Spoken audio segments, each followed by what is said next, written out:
Hello, my friends. Today we are going to talk about capacitor and displacement current. This is the topic under electrostatic. A capacitor is normally a two parallel metal plates. Yeah, for instance, if I'm going to draw a capacitor in a three-dimensional diagram. So I have two parallel metal plates, and each of the metal plates is terminated by a conductor.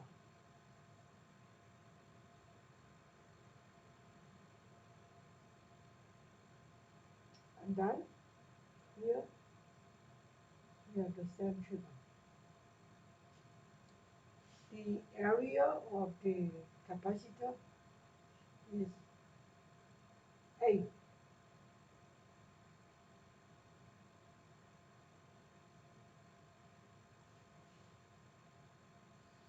and between this capacitor we have air or any other insulator. Uh, to operate this capacitor, we have to connect it to a current, to a voltage.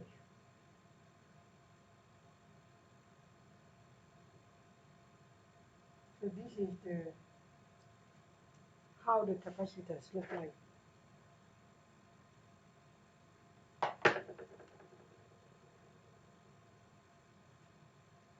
So if you have a metal plate here, A, and metal plate here, B, and the voltage here should be given as VAB.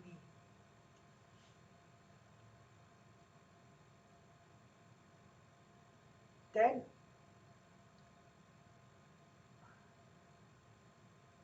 if you, say for instance, if you have a switch, if you switch on the,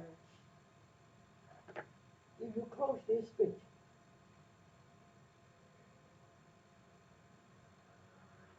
close this switch, then what we are going to get? The current will go through here, through this conductive path. And just like any other conducting material, the current in the conductor will be a conductive current. And the conductive current is usually given as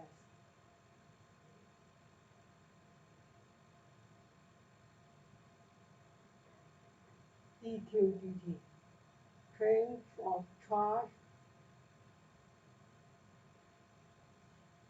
by change of time, dq by dt.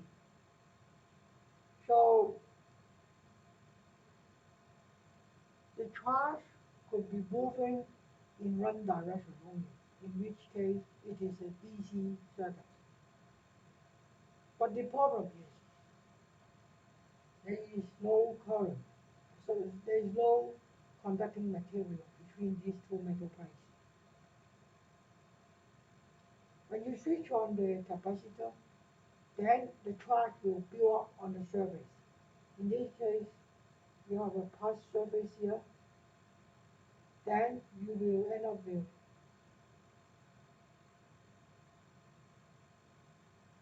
positive charge on metal plate A. So Q1, QA. So QA here is the positive value. And you will end up with another charge build up for the negative uh, place. So you have QB, which stands for the charge on metal plate B, and QB should be a negative value. And by Gauss law, if we draw a Gaussian enclosure over this system, there shouldn't be any leakage of charge going out. And in this case, um, the total charge will be constant given, um, and there shouldn't be any charge going out, and there shouldn't be any leakage of electric flux radiating from these two metal plates. So in this case, it's fair to say that QA should be equals to Q minus QB, yes, by electrostatic induction. And what happens is, when you switch on this circuit, then you will get a current. And this current will start from a high value and then slowly decay to zero. So this is the nature of a capacitor. The current is not going to start from zero. The current at time equal to zero, there will be a current depending on how much initial voltage you have in the capacitor. And if you are going to replace this voltage source with a uh, AC voltage source,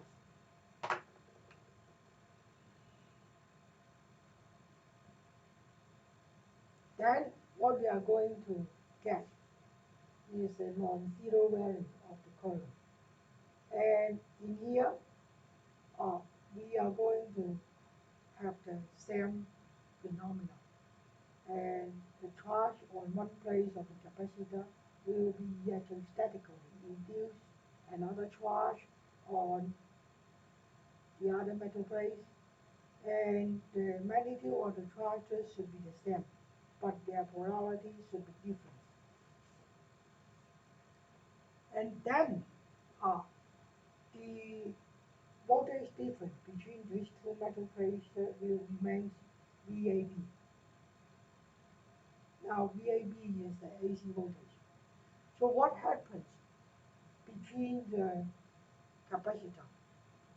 There shouldn't be any charge movement between the capacitor, between the two metal plates in the capacitor. And but instead, because they have a charge in here and they have a charge on the other side, there will be a electric field. The electric field flowing, radiating from the left side and then terminating at the right side. So you will have a lot of fuel line here, and this is the electrostatic force due to the Coulomb relations between QA and QB. So you have a electric field here. Suppose the distance between these two metal plates is D. Then something interesting is going to happen. First, um, one of the electrostatic relations dictates that the capacitor of a parallel capacitance is equals to epsilon area, which stands for the cross-sectional area of this capacitor. So it is not a cross-sectional area of this metal. It is the cross-sectional area of this metal plate, and then divided by the distance. So this is the capacitance of a capacitor. Each capacitor has a has its own capacitance. For a parallel capacitor, the capacitance is given by epsilon times the cross-sectional area divided by the distance d, and this distance is a separation between the metal plate A and the metal plate B.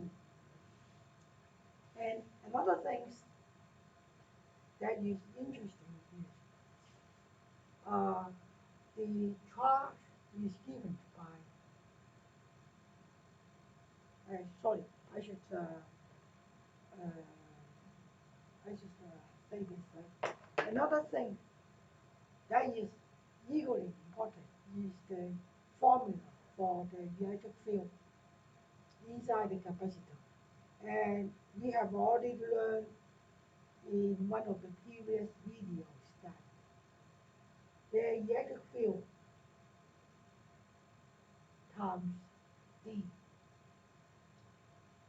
is the voltage difference between these two metal plates.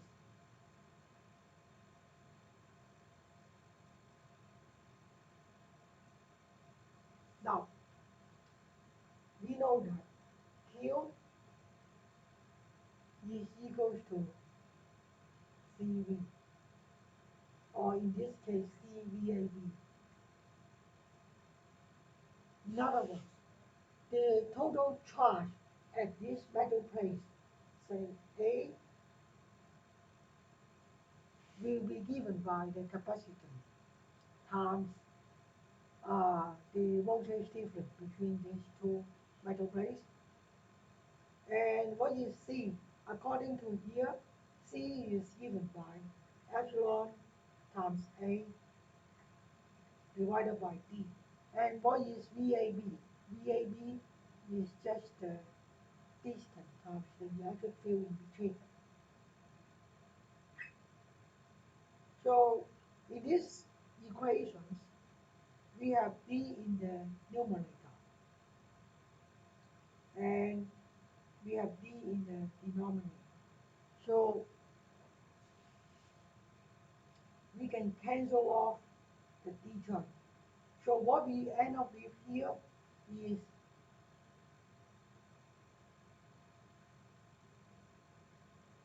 epsilon A and then E.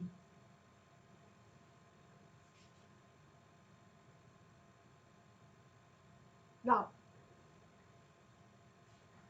we know that the change of time is the column. So better use the big Q here because I have actually used the Q, big Q. So in this case, I can use Q here. QA, this is the conductive current. So what is the conductive current according to here?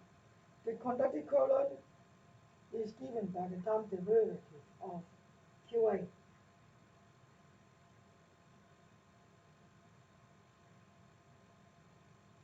This will end up with d dt. And according to this formula, we have epsilon A and E. Now, epsilon is a constant. Epsilon is the permittivity. Permittivity depends on the type of the material. A is the cross-sectional area. The cross-sectional area is not going to change due to the current or any other electrical parameters.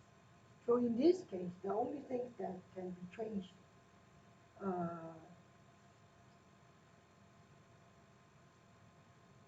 is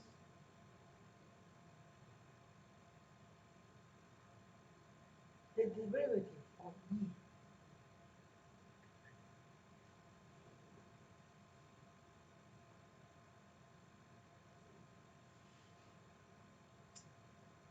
So now this is the nature of the capacitor.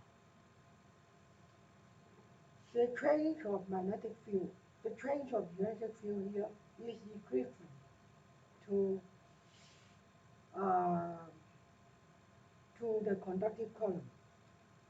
So the left side of this equation is the conductive current.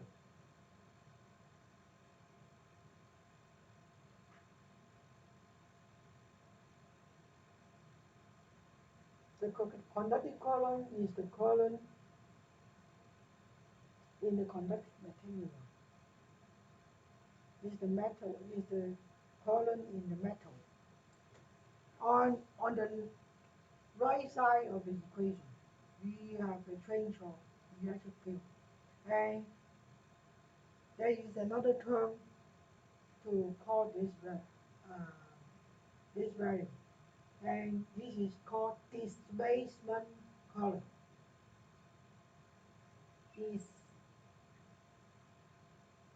Displacement, displacement current.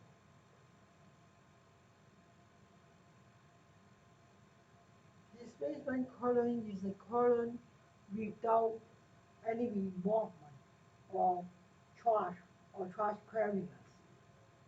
Just like in this case, we have a space between two metal plates in a capacitor, but there is no transfer of charge between. And the current here is equal to epsilon times A times the time derivative of the electric field. And the electric field is just a quantity related to the Coulomb force.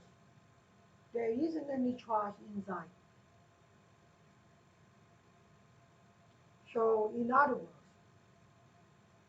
um, the conductive current is equal to the displacement current.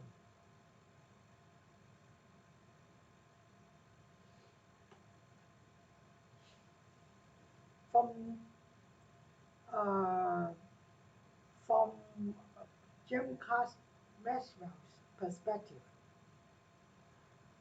uh, sorry, according to Ampere, conductive current will give rise to a magnetic field. So in this instance, if the current is going upward, then you will expect a magnetic field going this way. However, according to Maxwell, the electric field, change of the electric field will equally generate a magnetic field.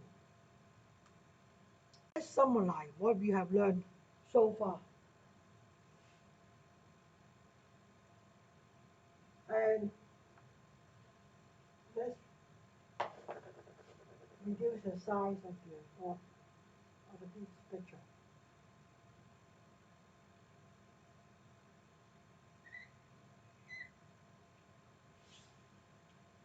We have conductive current.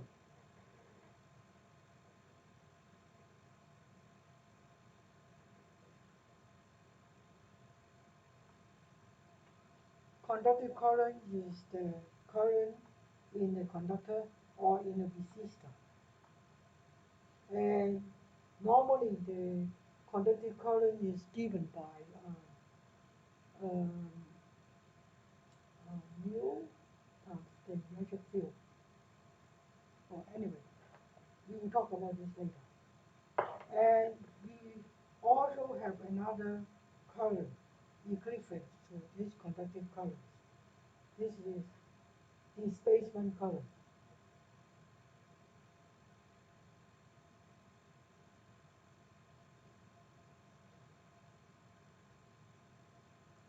And the conductive currents involve the movement of charge.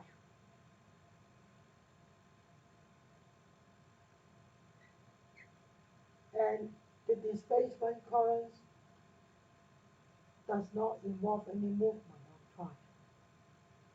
Instead, it involves the movement of the electric field, change of the electric field.